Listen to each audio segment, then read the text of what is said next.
Best advice you've received in real estate? Best advice. I get a lot of really bad advice, so I avoid the bad advice, which in turn becomes the best advice I get. Um, eh, Honestly, I think the best advice I've gotten is from the mistakes I've learned, because otherwise it wouldn't have been good advice to myself. I could take advice from anybody and everything, and it's their experience, not mine. So I take advice from I wouldn't call them failures, but the lessons I've learned on the way. Does that sound crazy? Or No, it's the only way we learn, right? So Right. you're talking about the willingness to fail Yeah. and fail in a sense of just not getting the outcome you desire and then going back. And it's of course how everything works, but it doesn't feel good in the moment. So it's like this, if it's hard and it sort of puts a pit in your stomach and you don't get what you want, it's just another opportunity to go back and do it again. You know what's weird, DJ, too, is I think it's the perception of how you categorize failure. Yeah. So I'll look at something that failed, and believe me, some of the mistakes I've made, there was like a big price tag to it, or time, and time's worth more than money. Yeah. But as I got drugged down the rabbit hole, and let's say I was out, this just happened, $40,000-$50,000 in 6 months of my time, where I Mm, had to step back and say, stop it. You're just trying to win and yeah. you're beating a square peg in a round hole. And what the hell are you doing this for? And I had to step back and become aware and almost kind of float above it and just kind of watch myself as a spectator and go, okay, idiot, what are you doing? Let's just start over here and let's unwire this thing, and let's not get mad at ourselves, because when we bring in all that bad stuff is the perception of making a mistake, your ego or whatever gets hit, and you have to just step away from it. And if you can successfully step away and go, thank you for the lesson. Yeah, I was really pushing on that and I was wrong.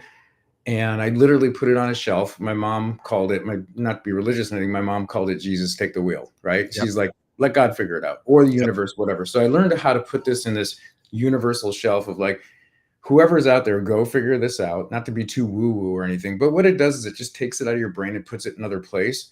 Yeah. And then this thing called faith of knowing that the answer will be downloaded to you in the morning. And I wake up with a freaking answer every time. Don't know Isn't where it? it comes from. I don't know. But You're not alone in that experience. So what I heard is a lot of what is mindfulness, and it's funny. Mindfulness is a word that gets thrown around a lot, and the way that I understand it, and the way that I've started to develop it, and it's really difficult, but it's sort of the pinging back and forth between first person experience. I'm Jeff having this major challenge, and I'm sinking all this cost into this time into this project that isn't working, but I can figure it out. I know I can do it. And then, not maybe seeing it so objectively and rationally, and then having to be able to go to third person, which is kind of what you were saying, floating above and saying, wait a minute, the wiser, smarter Jeff or the universe can take a better, more accurate look at this and say, what's going on here? Same thing with emotions, right? We can have this incredibly challenging immediate reaction to something, and then if we float above and look at ourselves in third person and say, oh, he's upset because he didn't get what he needed as a child, he's running this pattern, that's just what he does, it's what his brain does. Okay, that's okay, he doesn't realize he's doing it. I'm going to go back into his brain and kind of tell him, you don't have to do that right now. So I'm with you. I think what you just are talking about is mindfulness, which is one of the most useful skills. I didn't know how useful it was until I started learning how to actually do it. And it took years. And I still struggle with it, but it's this idea of being able to watch myself in real time doing something and going, oh, DJ's doing this thing that doesn't make a lot of sense, and we can possibly, change it. Or I'm going to turn it over like you did, release control, which is the hardest thing to do, and just assume that it's going to get worked out. Like something will figure this out. And like you said, maybe even throwing it into the ether and waking up with the answer. So I love that. I'm sorry for talking so much about this, but I think it is such a powerful thing. We're talking like intuition almost. yeah, well, you're asking advice from your higher self. So you're really asking advice from someone, but you're actually asking it from the experiences. And so if you didn't have those stepping stones of what you want to call a mistake, I don't call them mistakes. I just, I fail up. And if they weren't there, no matter how much they cost, and asking your forgiveness for them, or asking forgiveness of your business partner. Hey, Dan, I just, my business partner, Yeah, I know I spent $40,000 in 5 months of just, I wouldn't call it wasted time, but look at the result. Now we're going to 10x and have a way better result because of that. And I just learned how to figure out how to get there faster by not beating myself up to the destination of what I thought that destination was, because that destination comes back completely different almost every time. I'm like, wow, I never saw that angle. That's cool. So, Right. and being open to it, that's really what I've learned in the last 2 years as a leader, All right. Worst advice you've received. Uh, don't listen to everybody else. Seriously. Because at the end of the day, you're responsible for yourself. It's good to gather information. It's great to have mentors. It's great to take all that and absorb it and think about it and put that also on the shelf. Okay, I've collected all this data. I've done some mistakes. I've got some great advice from other people. This is what they did. I'm going to put that in conjunction with everything else to get back to me to come into play and figure out some kind of solution for it. It's there. You just don't hear it. It's clouded with the prompters from self-limiting beliefs that we've all created because it's that Darwinism thing in our brain that has protected us at one point in time for, hey man, I can't admit I made a mistake because it would show weakness, or hey man, I can't do this because of that. And you have these little, you know, I call it monkey brain. And the monkey brains are always those little things whispering, you can't, mommy and daddy issues, all that kind of stuff. You just got to step away from it and say, that happened in the past. It protected me at the time. I'm going to take this old guard that served me and I'm going to uprank him from a soldier to a general and say, don't do that shit again. And you're not fighting anymore. Right. And so you're really recruiting your new army of sages versus shitheads of Yeah. prompters, that screwed you up in the past. And then we were talking about this before we started, but then just acting differently, right? So it's like, yes, you have these wounds. We all have wounds. We all have things that happened to us that weren't great. And once we're aware of those patterns, we can literally just act differently. You could just be the person you want to be with the resources that you want, and you get different results when you just act as if. And it's not a lie, right? It's not, hey, I'm competent when I'm not, because people will see that right away. But it's 100%. it's Yeah. this, I am going to become this person who has these resources, who reacts differently, who Mhm. does different behaviors, and then eventually the brain just goes, oh, okay, I guess we're doing that now. And it I got figures it this. out. You just retrained your brain, and then you get the dopamine hit from that, going, "Ooh, I like doing this stuff." It's like the working out. It sucks every Always time sucks. you're like, "Let me go January 1st. I get a gym membership that I don't show up 2 months later, and I paid for a month and a half or maybe even 2 weeks of a whole year of a gym membership that I never showed up for. But I can't cancel it because I'll feel guilty because I am a loser. I didn't go work out. But if you just walked in, I mean, just set your phone to like 5,000, 6,000 steps a day. That's working out. And if you did that consistently, the results you'd get from going to the gym 2 weeks out of the year would be astronomically compounded interest results versus, feeling bad about something that you attempted to do and failed.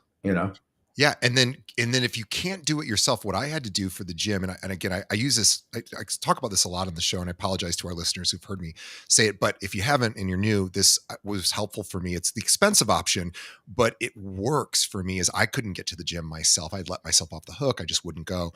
And finally, at 42, I said, I got to get a trainer because it's so expensive that I will definitely show up. And I've been with a trainer now 6 years, and it also forces me to make more money because I have to pay the trainer.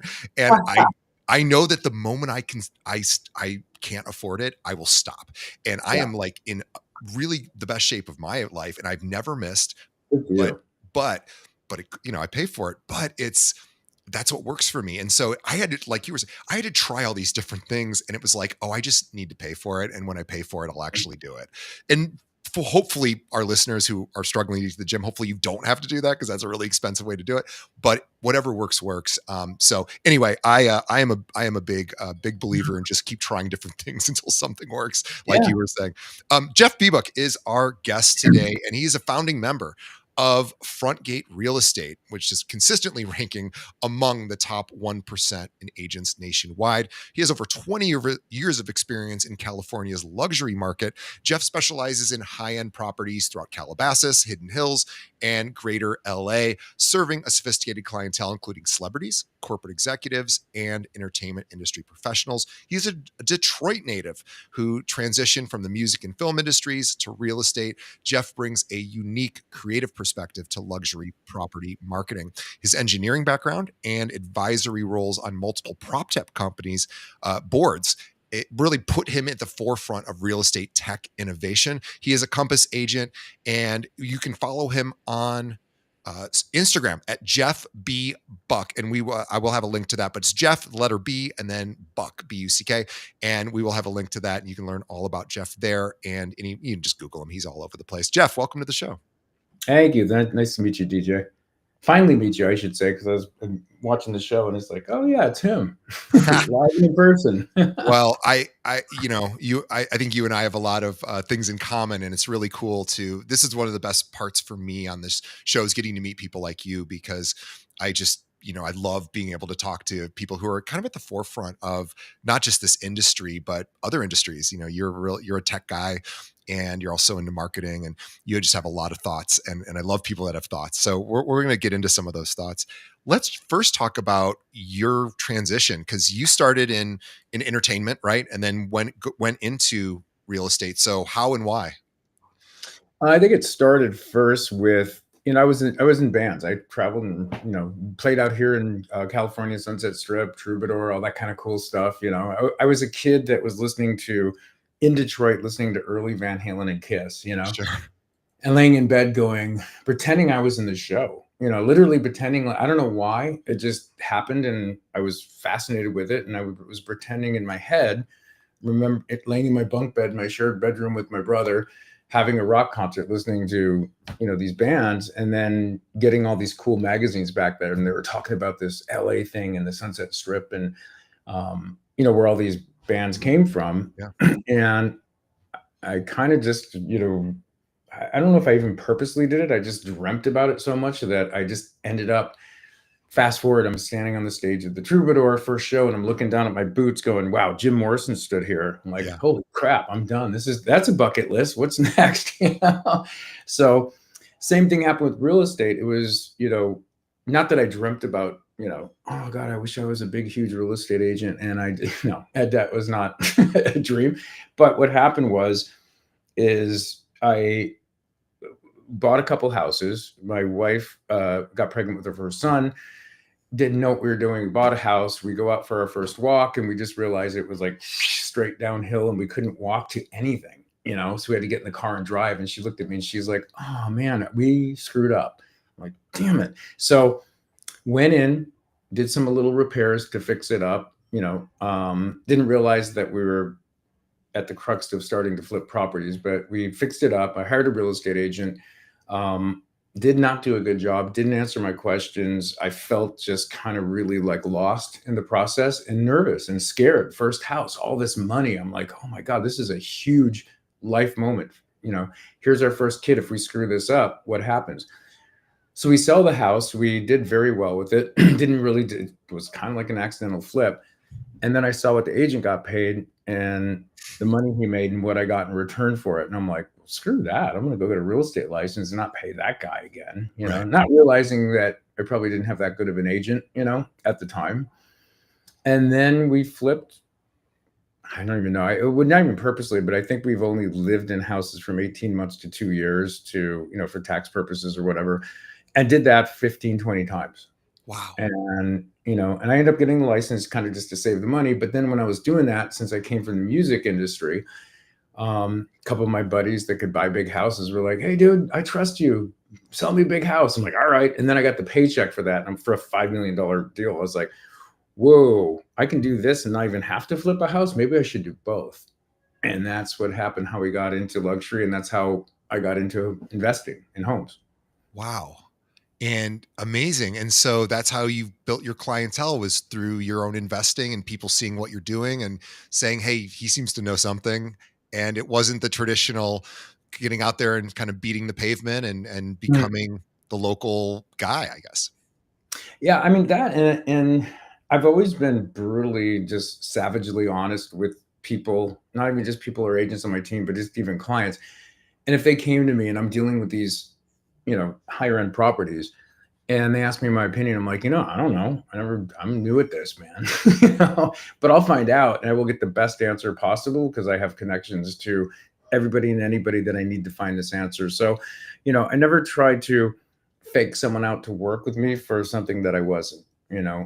What I was brutally honest, and then I would get back to you with an answer versus trying to keep that client engaged and being, I wouldn't say fake about it, but giving them some advice that I wasn't exactly sure. And I'm sure we've all been in that position before where you wanted to sound knowledgeable, you gave some advice, but then later on you found out like, well, shit, that was totally wrong. Should I just not say anything and just let it ride? I don't know.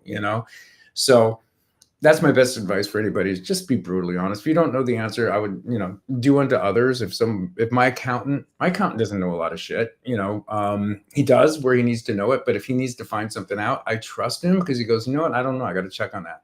Or if I have an attorney, I don't know. I got to check on that. I'm not expecting the answer that minute. I'm expecting an answer. But when he comes back to me with 15 different options, because he looked into it, I'm like, that's my guy. And Yeah. that's who you got to be, you know? Yeah, it's getting to the information. I love that sort of attitude when you do meet a service person who goes, "Oh, that's a good question. I'm going to find out and get back to you." They get excited even.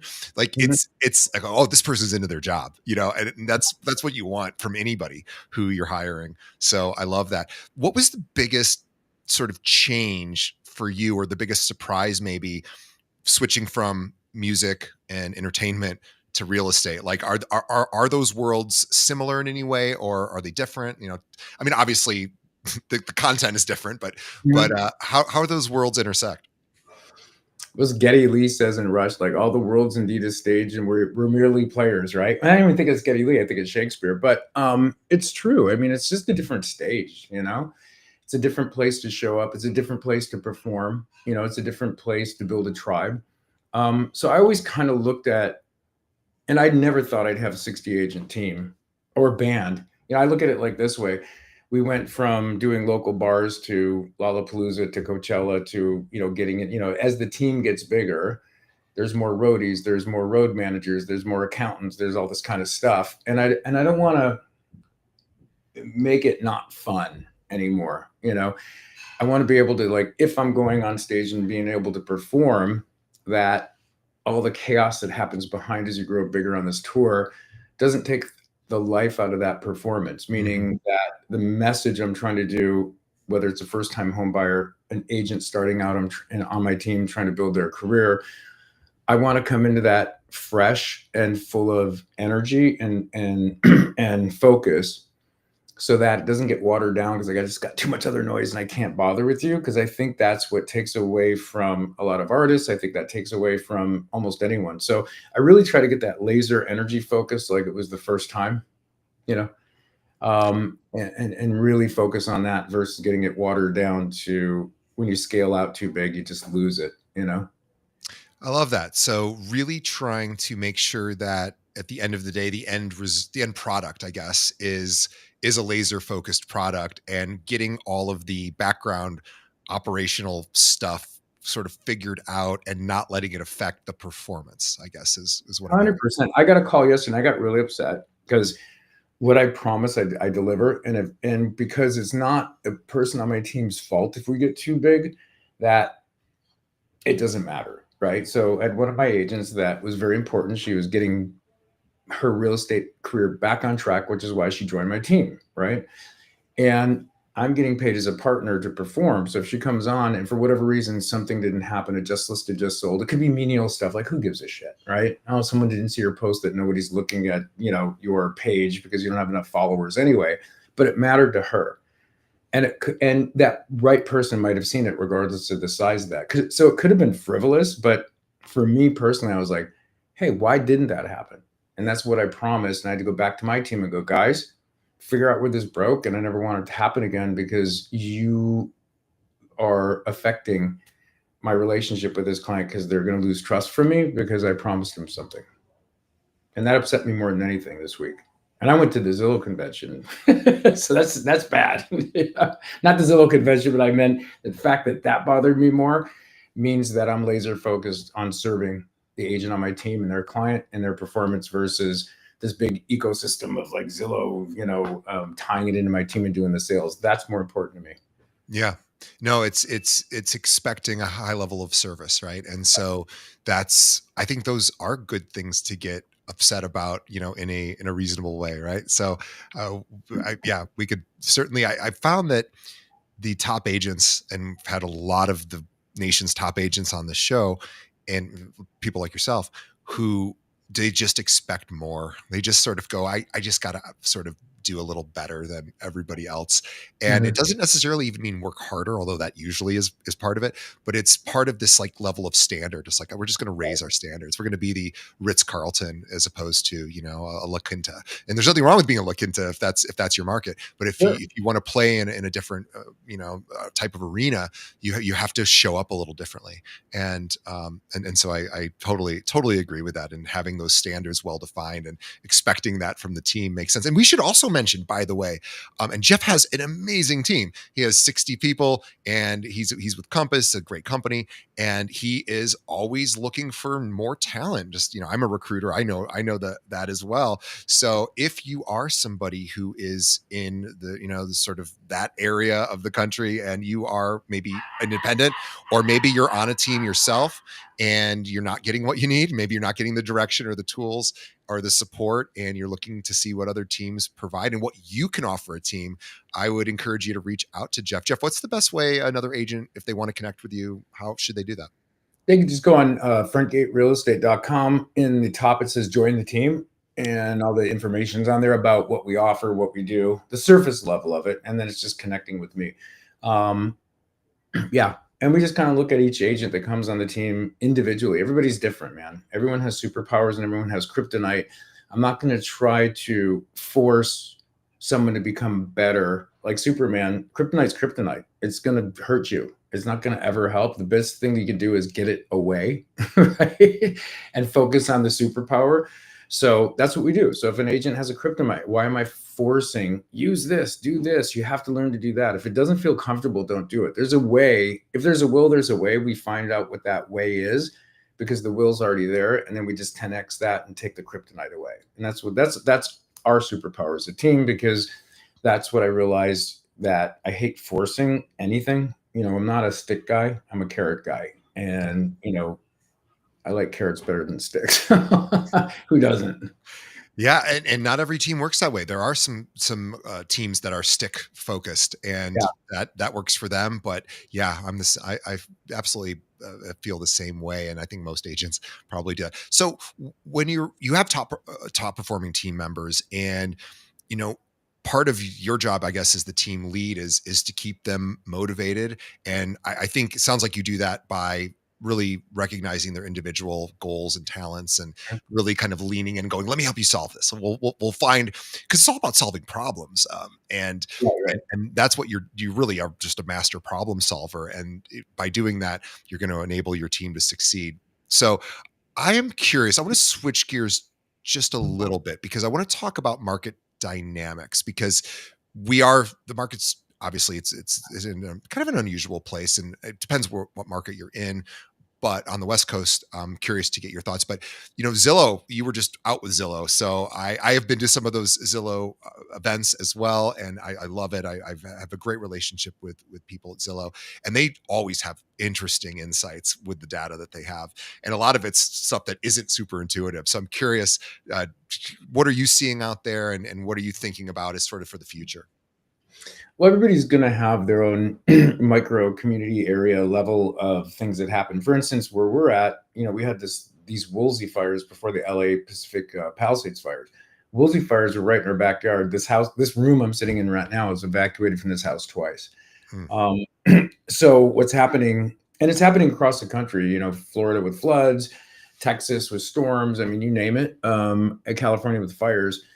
But we just closed the house. Dana and I did. It was an $8 million newer construction. It was almost through $280,000 a year premium. Wow. 280. That's, do the math. 27-ish, 26,000 a month for insurance. Wow. So, and for $1 million house, it could be 20, 30,000 depending where it's at. So we're in a severe fire zone. So that basically really has brought our market down to almost 60-65%, which is Mhm. catastrophic, Yeah, especially in the high end too, because it was that much more affordable. But it's irrelevant if it's $1 million house or 10 million. It's going to be that same level of you double or triple the insurance, you're going to have that same problem basically. So insurability became an issue with affordability. And then you got the interest rates and all that kind of stuff. So we've seen a massive, shift in our market, but we diversified. One great thing about Zillow honestly kind of helps save our team. Yes, there's hefty fees when you're on a Zillow Flex, but having said that, we were able to diversify, spread out across all of greater Los Angeles into different markets where we didn't even think about going before because we're, a luxury, brand that was like hyper focused on a certain area. And 60 agents, and I think we did 100 million with Zillow last year. It really helped. I don't even know, very good possibility we might not even have been there with that, situation. um, so that was a blessing, and that worked out well. But I think from a macro level, from what I've heard and from incredible conversations I've had with, top team leaders. I mean, I've talked to Robert, Refkin with Compass personally all the time, speaking with very higher up at Zillow. You just hear kind of where the market's shifting, what's going on. I really feel, and they feel like we really hit the bottom. August was like probably the crappiest year in real estate in the last 30 years, mhm, this last August. So what their predictions are is that, everyone's going to have different hyperlocal situations, but, we're going to hum along here, and it's going to be a little bit more steadier, and it's not going to be this volatile up and down where we're going to see a nice flattening to a gradual, new normal. What that new normal looks like, well, it's not going to be the unicorn years of what happened, sure. right after COVID. And I think the volatility is going to be a little bit more removed from the market to not have those epic spikes and valleys, which I'll take, because try to run a business on that. Oh my God. I mean, we all know that. Look at our Sure. paychecks in the last 2 years. So you had a massive change because I wasn't even thinking about the insurability issue. Yeah, you got hit hard because of course that just you just pull so many people out of that geographic area because it just doesn't make sense anymore. And you guys pivoted, which is Yeah. really amazing. And obviously something you probably, had to do and did it and were successful at that. I always think it's so cool when you talk to people who really understand running their business like a business, because challenges happen. We've had Yeah. it here at our firm, our version of what happened to you. And yeah, you would literally have to pivot. And then you're just like, oh, you just kind of take that same skill set and apply it elsewhere. And you figure out a solution. So my hat's off to you, because I think probably a lot of agents who were in that space probably just it was probably super depressing, and they probably didn't pivot as much as maybe they should have, or as much as you did. And I think that's just incredible. So again, another reason to consider joining Jeff's team is, they are going to make changes. They're not the battleship in the bathtub. They can pivot when they need to. And that is something that great teams do. And other teams, who fall behind it. I'm curious, what do you think's going to happen? Because AI's here, of course, and we're all using it to some degree, at least to rewrite our listing descriptions. But we should be using it for much more than that. And in fact, if you're going to use it to rewrite your listing descriptions, at least do a good job of writing a prompt to get a good listing description. But I don't think a lot of agents are even doing that; just like copying and pasting it in and hoping it rewrites it well. But again, AI can do so much more. But what are you seeing? What do you think? Because you're a tech guy, where do you think what do you think AI is going to do to agents? Is it a net positive? Is it a net negative? What agents will be affected? What agents will be empowered? Sort of what are your thoughts there? Sure. I think it's all how you kind of look at it again, because at the end of the day, AI is everyone, scary, scary, scary. It's going to be like, all those movies we've watched from from Total Recall to Terminator to iRobot, right? It was just like taking over the world and, blowing us up. Yeah, I mean, it is fascinating that some of the stuff that we're able to do now, it's like, wow, that really helped me out. But it hallucinates a lot. Not everything's Yeah. perfect. It's going to take a while for it to really to do that. Um, but I think what's going to happen, and from what I'm seeing, and here's a perfect example, and I'm sure everybody listening right now knows exactly what I'm talking about, including yourself, DJ, is that you get that phone call, right? And you hear that pause. And you're like, hello, hello, ding. It's like, oh, hello, Jeff. How are you today? I'm Yeah, like, yeah, I mean, I can't hang up fast enough. My reaction is like, idiot, click, and it's like interrupted me, right. and I don't think I've ever gotten through an AI phone call. Me neither. I don't think anybody has, because it's just we don't want to talk to a robot. We want to No, talk to human. do Now, not. so having said that, and our brains have now tuned into it very quickly. I get an email from someone, I'm like, I use ChatGPT. He doesn't talk like that. Myself too. I mean, I even put in my email like, if I wrote it, this was not written by ChatGPT, or if it was, I'll laugh and go, yeah, that was the help of AI, Jeff, or whatever. And it's great for that. I love it. I just did 10 things today that enhanced and made me work faster and more effectively.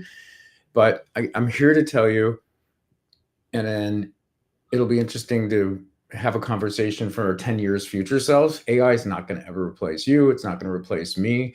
Yeah, could it replace certain jobs, the people that did property descriptions, or some of the video editors that now you could take still videos and make it. Yeah, yes, it could do a lot of that stuff. But at the end of the day, I think it's going to make humans more valuable. Like, I think a piece of art that someone did a painting by a human versus like an AI generated piece of art is going to be way more valuable. Or a song that was actually written by a real musician versus an AI band or AI, persona, or an actor or actress. That I've heard some crazy stuff. Like they have, AI actresses and actors now. Like, I don't want to watch some robot fake it out. I want to see the real person do it. Yes, I know this has been proven by psychologists over and over and over again, and I don't know that it's exactly an apples to apples sort of just comparison, but it's funny. People devalue things that they perceive as free. Right. Even if they're super high quality. And again, AI is a kind of an example of that. And yes, AI is can be super high quality, and it's also kind of free, and it's not valued the same as even something you pay a dollar for. It's like the 100%. it's remarkably different. So you're right. I don't think music it's in trouble because they can create its own music now. Like music can just create its own music and we can listen to it, but we're not going to appreciate it the way we appreciate when an artist actually, puts their own work into it. And Right. I think you're right. That authenticity is what we all actually desire. So whether it's art or paintings or music or anything, television, film, I don't want to watch a fake Meryl Streep. I want to watch the real Meryl Streep.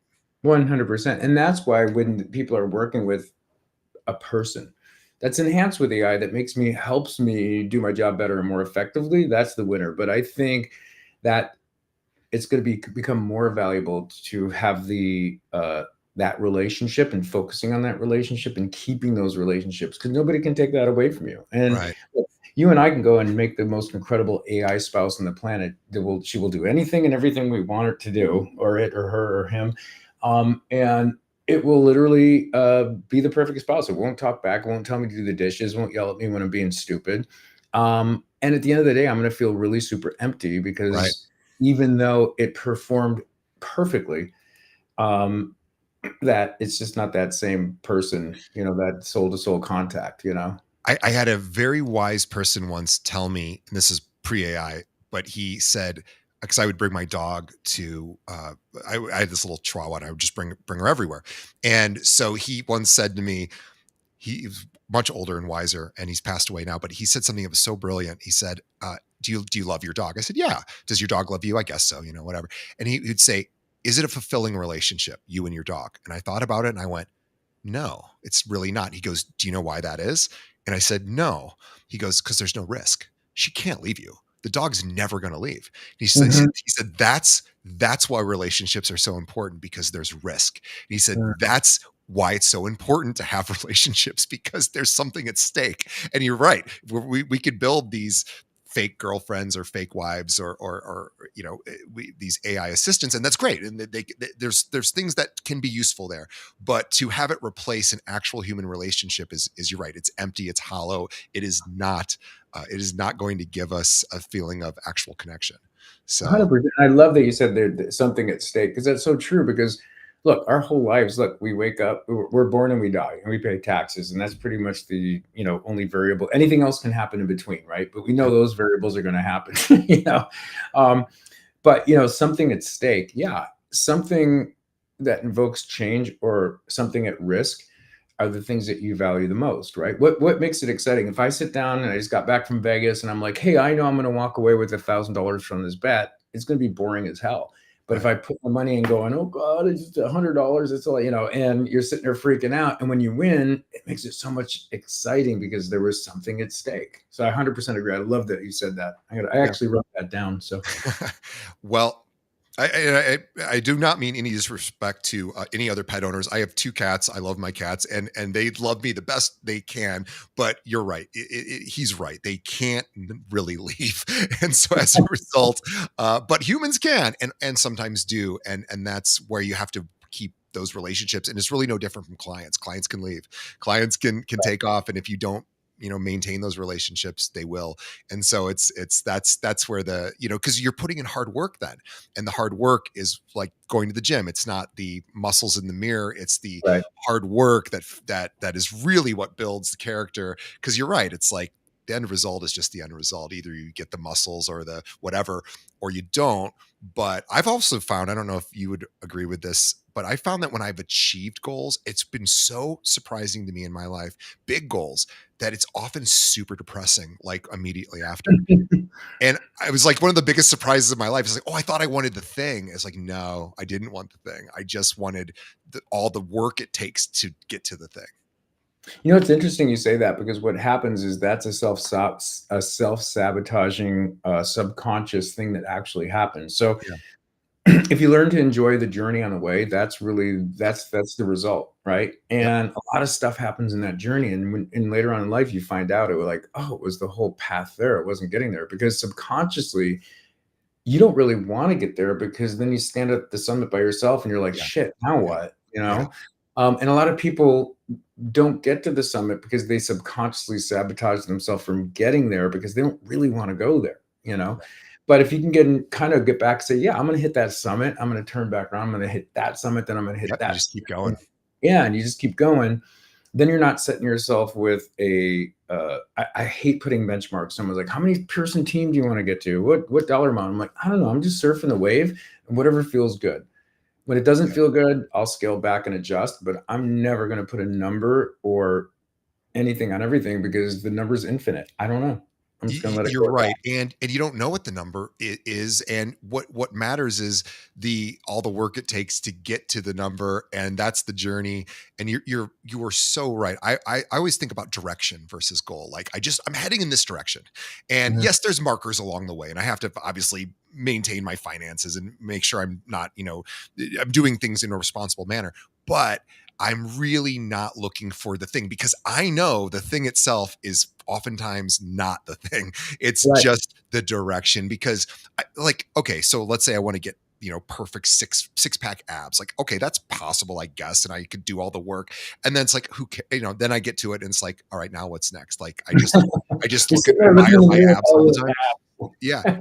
Yeah, but then it's like, oh no, I have to keep working out for the rest of my life if I want to maintain that Yeah. thing. And it's like, oh, that's the reason to do it because maybe I'll live longer if I have a stronger body. Like that's the reason to do it. And so it's like, okay, so then it's not the thing because if I just want to live longer, have a more comfortable ride until the end, I better get to the gym. That's just kind of a non-negotiable, but it sucks Right. to go to the gym, but that's what you have to do. So it's kind of just like get, you know, get yourself to do the hard thing, right? Yeah. And just keep doing the hard thing and the results kind of, if you're paying attention, will sort of take care of themselves for most of the time. Or you'll pivot and go do something else and you'll figure it out. Yeah. Um, I think it's good to have benchmarks towards, sure. whatever a goal looks like. The benchmarks are great. The goal, I can't tell you every goal I've hit didn't look anything like I visualized in my head whatsoever. Never would have envisioned, oh, I have a team here and we're doing X amount and there's X amount of agents. Um, I didn't sculpt that idea. It just kind of happened and went in that direction because it felt good. It's like surfing. It's just like, you hit a wave and it's awesome, and sometimes you're waiting for the wave and sometimes it doesn't come that day, but eventually getting out there, that makes that wave so much more epic because you went and froze your ass off and sitting in the middle of the ocean waiting for that wave to come in. And all of a sudden it just comes and you're like, oh, here it is. And you were prepared for it because you just so earned to get on that wave. And you just enjoy the ride so much better because you earned it. Yeah. So it's waiting for the wave to come in, right? You're right. We have no control over when the wave comes in. We just have the ability to paddle and get Just out be there. there. Yeah. Is when you're there and then it happens, it's awesome. You just have to show up. Just Yeah. show up. It'll happen. And half the agents on my team, it's like, man, if they just 80% of the time just showed up, Yeah. amazing success. It was the ones that quit, the ones that stopped, the ones that pivoted, the ones that didn't stay consistent. Those are the ones that failed. And whether they're a better agent or I think the better agent is the one that showed up because Yeah. those are the ones that got the result, regardless. And I have a lot of agents that show up that are newer that are outselling a lot of senior agents on the team because they're just showing up. That's it. You like to build things, and you were telling me about a tool that you're building to sort of become the mayor of your town. Can you speak to that a bit and let our audience know what you're working on? Sure, sure. Yeah, it's a SaaS product. We didn't. It's going to be coming releasing up pretty soon. So when we service our clients, and this happens every time, as soon as we close or in the process of closing, or just existing clients on the way, everything is like, well, Jeff's around town. He knows what's going on. He knows a lot of people. What's your favorite restaurant? Or do you have a probate attorney? Or I need a cat or a dog walker or cat walker. Is there such a thing? A pet sitter, I should say. So we have this big list, but it's never perfect and it's never in a perfect list. And I just get, everybody calling for everything. So what we did is we found a way to find to be the local mayor. There's only one mayor, so there's exclusivity to it, right? You can't have local 10 mayors. And basically you go, it finds all the local businesses, finds out who's the 4.5 star, 5 star, whatever rating you want. Make sure they don't have any crappy, better Business Bureau ratings. Think of it as it just scoops it all up, serves it to you with an appointment. And magically on Tuesdays and Thursdays between 2 and 5 o'clock, they're sitting in your calendar ready to talk to you because they want to be part of your registry to get introduced to your whole database of people. Because that's what they really want. They want customers. Sure. And I want customers too. So basically, in a nutshell, it just reaches out to them and say, hey, I want to put you part of the directory and promote you to a lot of my clients. The ones that don't show up think that we're trying to sell them something or trying to get a subscription or whatever. So I'll have the A actually, like, it's not AI calling, but we have this there's no work on the agent's part except for just basically taking that appointment. And their first thing is, how much does it cost? I'm like, it doesn't cost anything. It costs you one referral a year.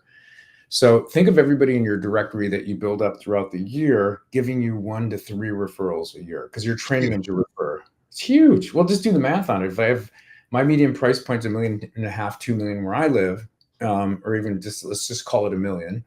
You have 100 people in your service directory that you're sending out to all your existing clients anyway and referring. Put them on your Instagram, putting them out there. By the way, that's the software does all this for you. It literally just posts blogs and reels and social media posts all for you automatically and sends it out to the client. The client sees that you're promoting the shit out of their business, basically. And So probably tags the client as well. it does, and sends them an email and a summary and everything. So 2-3 months into it, they're like, holy crap, I owe this guy. He's totally promoting and they're going to kick me off the system. I don't threaten anyone. I just said, just give me 1 referral a year. And it will gamify it too. And it'll remind you to remind people. And I don't mind asking those people for referral. I'm not like some of the systems where, I'm kindly, reminding people, hey, by the way, they know I'm selling houses. Hey, by the way, if you know of anybody that's buying or selling, just think of me. I hate that. Yeah. I can't do it. So this, with just sending out and showing what I'm doing and promoting this to the database, they really feel like they owe you one. So let's just say if some people don't, you replace them. Just say, hey, look, this is for me to do all this stuff and promote you, and I love your services and all this stuff, but I really need you to promote some business back to me. That's it. It doesn't cost you anything. Just think, I know you meet 100 people a day, or I'm sorry, I know that you have this big database of people that you're meeting not only daily but all year. Bring my name up. That's all I'm asking. Yeah. And you can train people to refer you because basically they feel like you did something for them and that they owe you something. So they just magically, automatically, just kind of weirdly happens.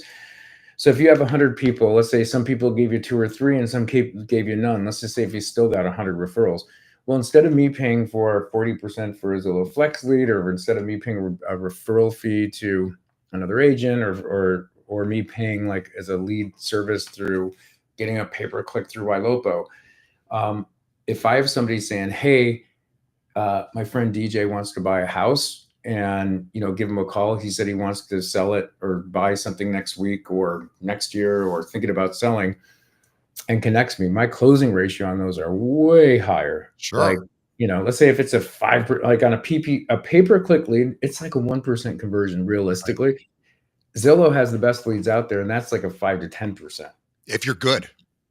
If you're good, these referral leads, I'm at 50, 60%. Even I'm actually at 70%, because when they come in as a referral. It doesn't come in as I mentioned. A lot of them don't work out, but most of them do. So let's say if I get 75 deals at $1 million, that's 75 million in sales right there. And I didn't have to do anything except build my directory of local businesses that I also provide through my existing database every time they ask me for anything. And I should have that for my business anyway, right? And so that's basically what it does. It helps you build the directory and make it a referral machine on steroids, basically. I love that. So the problem we're solving for is realtors get asked by clients if they're good that, hey, I need a floor guy, I need X, Y, or Z, for my, some sort of ancillary thing for my real estate, whatever, or I need an accountant, or it could be anything. And realtor says, I got the best person, or I have a directory with all these great people.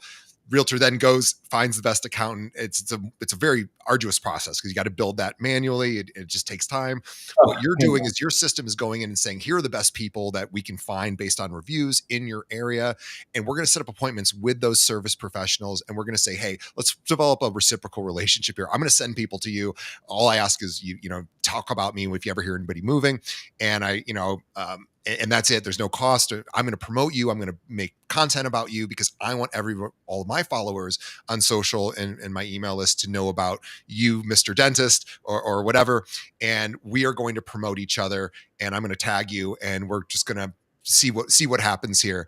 And essentially, this is going to build the whole infrastructure and do a lot of the actual setting up of even appointments with these providers, so that you get to meet with. It's a B2B play. So what you're doing is you are setting up basically free advertising for these other small businesses who are only getting pitched by companies who want them to pay for advertising all day long. And you're like, oh no, I'm a realtor. Like, I have people asking me about this all the time, and people move into Mhm. this area and they don't have a dentist. They need a dentist. They need a vet. And you are now like, I want to promote your service. I know you're great. And let's figure out a way to do that. And then all I ask is that you think about me when people need home assistance. Yeah. Exactly. Look, can anyone do this? Sure. Manually, think about what it would take to doing all the social media for this. Think about it, what it take to arranging all these phone calls, digging in and finding these things. Just so we basically took everything and just made it so much easier for the agent that it's in their calendar. They didn't have to reach out to one person. All they had to do is build the directory online and say, okay, do I need this person? I already have this person. Let me put in, let me try this. Sends out the information, sets the appointment. Once you confirm you got those people, automatically starts marketing them onto all your channels and the way we set it up. And your job is really just meeting these people, making relationships, calling them up every 60 days, 90 days to say hi, inviting them to events, whatever that looks like. Um, and then just watching and seeing who's getting referrals or not. And it works. I have a team that I want to do this for. I didn't intentionally try to build this as a SaaS product, but I'm going to, because I might as well. I went this far.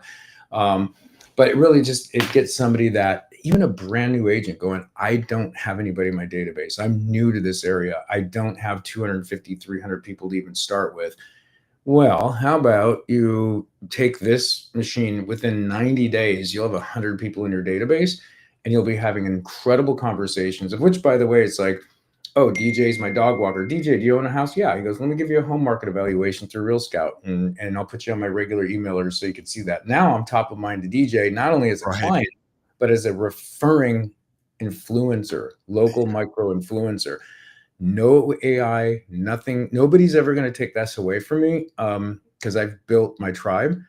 And good luck, because I've already reciprocally, did a very fair trade of business from introducing everybody to each other within each, everybody's sphere, from the business to the agent. Good luck trying to take that away. They're going to feel obligated. When is this going to be available for agents to subscribe to and use? I think it's going to be available next year. We're going to have some pilot betas for anybody that's interested. We will have some pilot betas that we're going to just invite a small handful of people. Those that go on the beta version of it, we will give, basically a lifetime discount forever. I don't even know what I'm going to price it at, but we'll give a discount for them to run it, and to use it, and to help finalize and work out the kinks of the product. We've worked most of it out, but and every area is a little bit different, so it's just more of trying to geographically tune it. That's all. I love it. Well, wait, do you have a name for it yet? Localmayor.com. Localmayor.com. I love it. I It's not love up it. yet. You can look for it, but we don't have it going anywhere yet. So yeah. But keep your eye out for it. It's coming.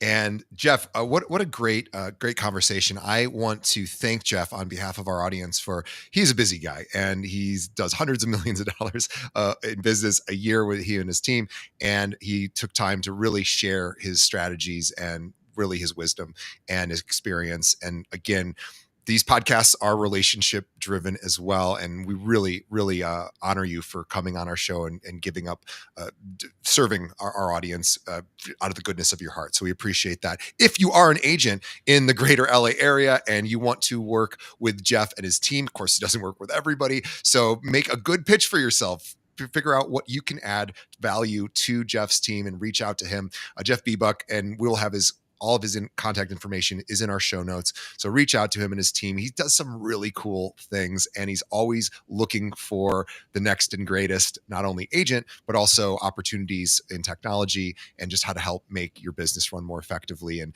also just making sure the business runs. So he is going to be a great longtime partner for you. So and by the way, if you're an agent who is not in that area, but you have people that move into that area, people that move into the luxury space or even the non-luxury space, Jeff can if he can't assist you, he'll pass you off to an agent that he knows is good. But definitely reach out to him if you want to just partner up from different part of the country. Obviously, he has people that leave and travel elsewhere and Oh, set we up. have a lot of California buyers right now, and I'm sure everyone's very aware of that right now. Yeah, So yeah. And so on behalf of our audience, Jeff, thank you. And on behalf of Jeff, thank you to our audience. You guys are the reason we can keep doing these episodes. And I just ask one thing is to tell one other agent about this show. Just think of one other broker, or we call them brokers here. We'll say realtor, one other realtor that needs to hear what Jeff had to say. And that's basically any agent, send them a link to our show or just tell them to download or subscribe to our podcast. And also whatever podcast app you're listening to us on, shoot us, let us know what you think. Leave us a review. That helps us get in front of more people as well. But please tell a friend. We appreciate it. Thank you to our sponsors. Thank you to Jeff. Thanks to the audience. We will see everybody on the next episode. Thanks, Jeff. thank you so much. Appreciate it, DJ. And again, I always appreciate these opportunities from you.